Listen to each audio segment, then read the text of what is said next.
ville et ceux restés au pays à travers des informations bien fouillées concernant tous les domaines de la vie du pays. Le magazine Humura Burundi est diffusé sur le web via le site de la RPA www.rpa.bi. Humura Burundi.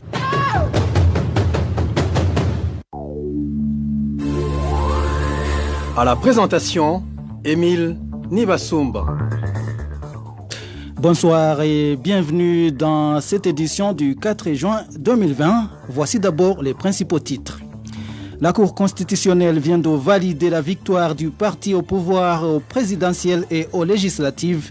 5 députés de France accusent le gouvernement du Burundi de préparer un suicide collectif. Et une dizaine d'élèves de l'ETS Kamenge sont dans les mains de la justice. Ils sont accusés d'avoir volé le matériel électoral. Vous aurez les détails dans cette édition. Et certains habitants de la ville de Bujumbura se plaignent du retard des factures de l'eau de la Régie des eaux. Vous aurez également les détails dans cette édition. La mise en onde est assurée par Fabrice Ndimurukundo et Steve Niungeko. Bienvenue encore une fois. Je vous le disais en titre, la Cour constitutionnelle vient de valider la victoire du parti au pouvoir CNDD-FDD au présidentiel et aux législatives. Il y a quelques jours, le Congrès national pour la liberté avait déposé une plainte par rapport aux résultats provisoires de la Commission électorale nationale indépendante. Le CNL a estimé que le déroulement et le comptage des voix de ces élections ont été émaillés d'irrégularités. Et par rapport à ces élections, la France est une nation qui sert d'exemple dans la liberté et ne doit pas soutenir les récentes élections du Burundi, des élections truquées selon Sonia Krimi, l'un des initiateurs de la lettre des 5 députés de France. Pour lui, aujourd'hui, quand un seul pays a un problème, cela peut affecter même d'autres pays. Pour cela, la communauté internationale doit agir. Écoutez plutôt Sonia Krimi, il est député de France. Je fais l'initiative parce que je suis députée de la nation française et la nation française est une nation qui sont donné le goût de la liberté.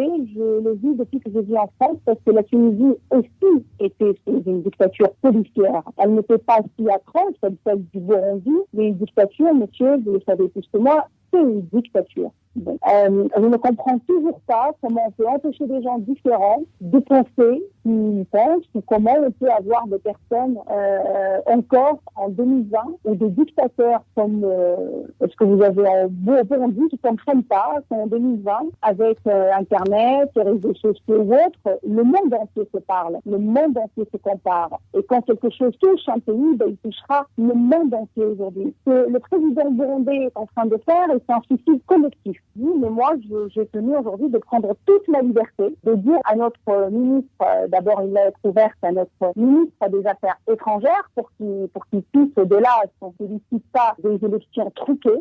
Il y a quelque part où c'est mentionné que la communauté internationale croise les bras sur la situation du Burundi. Que devrait-elle faire? Elle devrait être très très claire. Elle devrait pas avoir, parce que moi je ne crois pas aux sanctions que le network, parce que les premiers qui vont souffrir, c'est les pauvres personnes, quel que soit le pays le pays destinataire en tout cas des sanctions.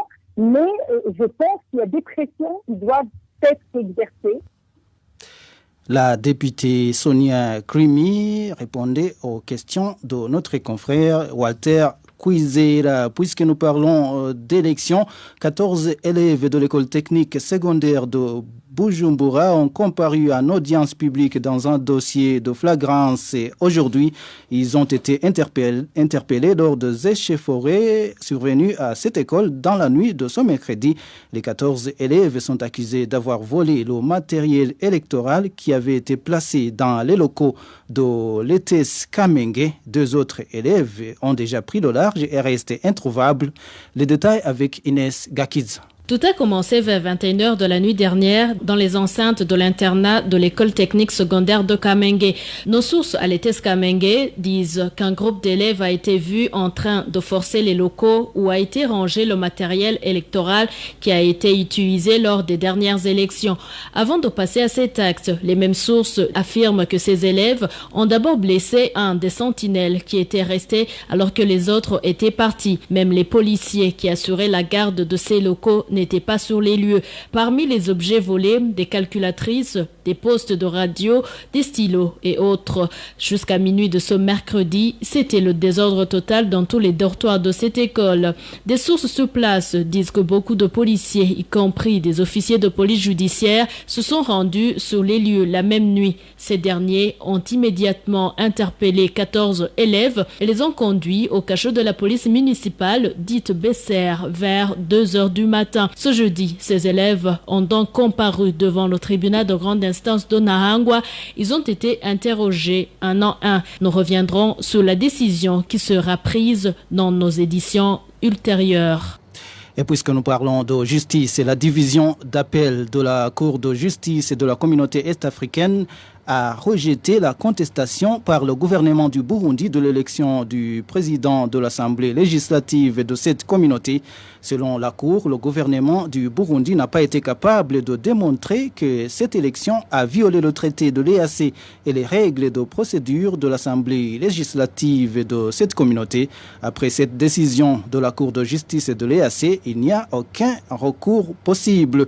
Élu en 2017, alors que les députés burundais et tanzaniens avaient boycotté la session, le Rwandais Martin Ngoga termine son mandat comme président de l'Assemblée législative de l'East African Community en 2022. Et pour clore la page justice, ils viennent de passer 227 jours en détention à Bubanza après la mise en délibéré de leur procès par la cour d'appel de la commune Nahangwa le 6 mai dernier. 4 journalistes du groupe de presse Iwachu attendent leur sort à la fin de la semaine selon les délais fixés par la loi. Christine Kamikazi, Agnès Ndirubusa, Terence Mhozenzi et Egide Harerimana ont été arrêtés le 22 octobre 2019 dans la commune Musigati de la province Bubanza alors qu'ils enquêtaient sur les combats qui opposaient ce jour-là les forces régulières au mouvement rebelle Red Tabara. Je vous rappelle que vous nous suivez en direct sur la page Facebook de la RPA, Idui Diawanyagihugu, mais également sur notre compte Twitter. Tout de suite, nous abordons la page politique. Retrouvez les différentes productions de la RPA sur Facebook, YouTube, Twitter et sur www.rpa.bi.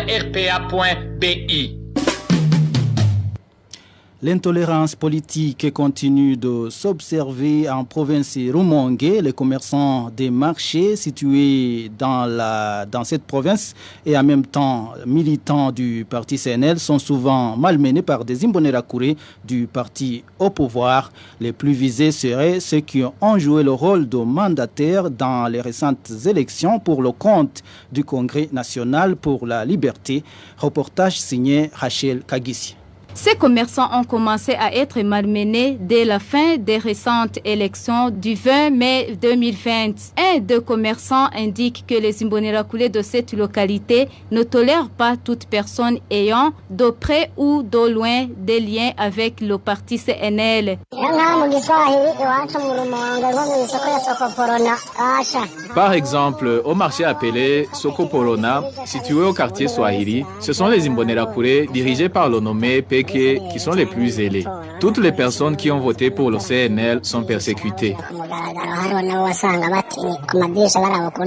Cette chasse à l'homme déstabilise ces commerçants dans leurs activités quotidiennes. La source de la RPA donne un exemple illustratif d'un commerçant malmené.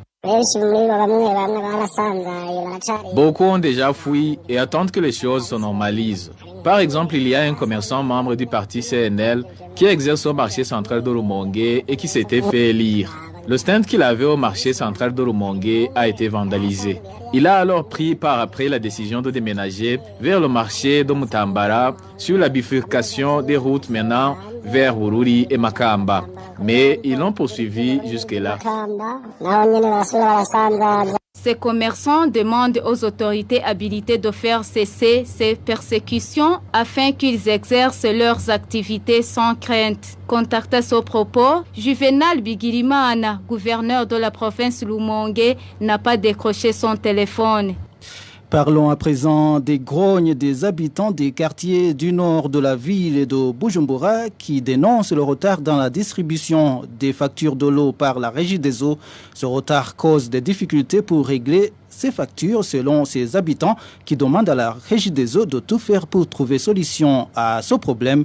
Emmanuel Nyungeko. Ces habitants qui se lamentent suite au retard enregistré dans la distribution des factures de l'eau sont ceux de certains quartiers de la zone Kamenge et Ngagara en commune Nahangwa dans la municipalité de Bujumbura. Ces habitants disent qu'il y a au moins 5 mois qu'ils n'ont pas eu ces factures de la Régie des eaux. Comme conséquence, selon ces habitants, il leur sera difficile de régler ces factures de l'eau consommées pendant tous ces mois. Ces habitants ne comprennent pas la cause de ce problème puisque dans d'autres quartiers, ces factures sont livrées à temps. Nous avons un grand problème car ça fait un bon bout de temps que nous avons réclamé nos factures à la Régie des eaux et on nous a toujours dit que ces dernières ne sont pas encore disponibles. Pourtant, on nous a signifié que l'opération de faire des relevés est déjà terminée et que l'impression des factures devrait s'en suivre. Nous avons été surpris d'entendre des agents de la Régie des eaux dire que l'imprimante est tombée en panne. Cette raison est sans fondement pour une entreprise étatique comme la Régie des eaux. C'est une échappatoire car dans les autres quartiers, ces factures sont livrées normalement. Nous voudrions demander au service de facturation de nous donner plus d'éclaircissements. Contacté à ce propos, Jean-Kennedy Nzitunga, chef de service de facturation à la Régie des eaux, nous a signifié qu'il n'est pas autorisé à donner des informations par téléphone. Rendons-nous à présent au bord du lac Tanganyika pour parler environnement. Ils utilisent cette eau pour la vaisselle et pour la lessive. Ils l'utilisent pour la toilette. Quelquefois, ils boivent cette eau du lac Tanganyika et l'utilisent pour préparer les aliments. Mais ce lac sert également de lieu d'aisance pour les riverains. Aujourd'hui, la RPA vous amène sur les ports de pêche de Muguruka en commune Nyanzalak et Rumongue en province Rumongue dans ce reportage signé Walter Kwizera. Des matières fécales flottent pour le moment sur le lac. Les déchets de divers horizons se déversent dans le lac Tanganyika. Pire encore, pendant la journée, les habitants des environs se soulagent dans le même lac après avoir pris leur bain. La nuit venue, ils ne se donnent même pas la peine de s'aventurer un peu plus loin et font leurs besoins au bord du lac, ce qui fait au petit matin, toute la plage est jonchée d'excréments. Selon un des habitants de la place qui s'est entretenu avec la RPA, cette situation est consécutive au débordement des eaux du lac Tanganyika qui ont tout emporté sur leur passage. Ici à Rumongue, nous avons le même problème que les gens de Nyanzalak. Au fait, chaque fois que les eaux montent, non seulement ça détruit les maisons, mais les toilettes débordent et les matières fécales se déversent dans les rues.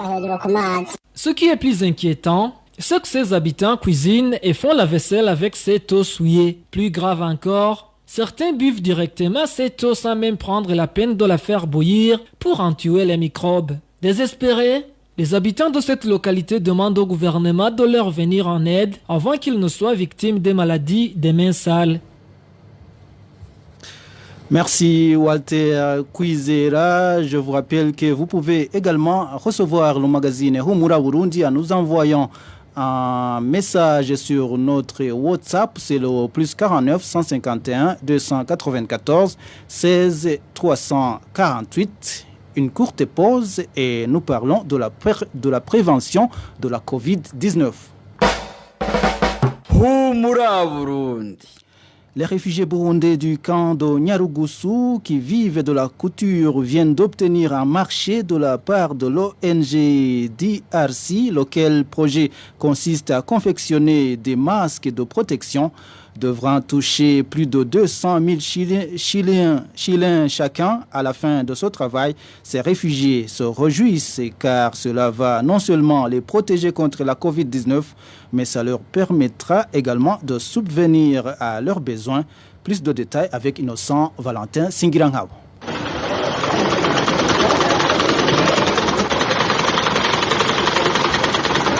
Nous sommes au camp des réfugiés de Nyarugusu en Tanzanie, où plus de 20 couturiers burundais sont en compétition pour produire journalièrement 50 masques. Selon ce témoignage, le marché de fabriquer tous ces masques en tissu leur a été octroyé par l'ONG DRC qui preste dans le dit camp.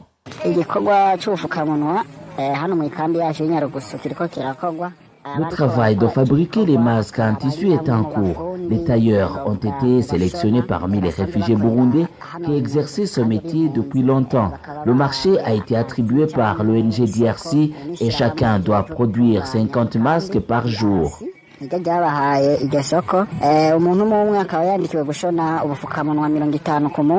C'est un ouf de soulagement. Chez les réfugiés exerçant ce métier de couture, cela va leur permettre d'améliorer leur vie quotidienne, vu que chacun recevra une coquette somme de 210 000 shillings. Chaque pièce sera vendue à 300 shillings, c'est-à-dire que chacun touchera 15 000 par jour sur 50 masques. Le travail a débuté le 30 mai dernier et durera 2 semaines.